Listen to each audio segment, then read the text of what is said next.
কাল ছিল শ্রাবণ মাসের চতুর্থ সোমবার, তাই আমি গেছিলাম বাবার মাথায় জল ঢালতে। হাই, আমি ডালিয়া। কেমন আছো তোমরা?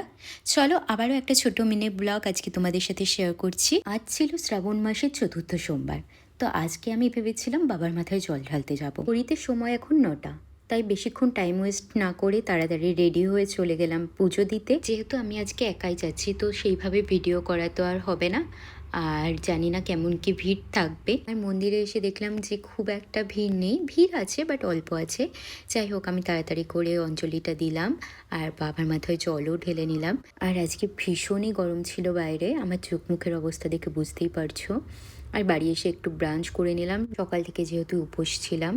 আর তারপরে চলে আসলাম জিমে, আর আজকে আমার জিমের লেগ ওয়ার্কআউট ছিল। আর জানি না কেন ভীষণই উইক লাগছিল, তো বেশিক্ষণ ওয়ার্কআউট আমি করতে পারিনি, তাড়াতাড়ি চলে এসেছিলাম বাড়িতে আসার পর আমি একটু রেস্ট নিয়ে চলে এসেছিলাম পার্লারে, বিকজ আমার ভীষণই হেয়ার ফল হচ্ছে, তো আমাকে কোনো না কোনো ট্রিটমেন্ট আজকে করাতেই হবে। চলো আজকের মতো এটুকুই থাক।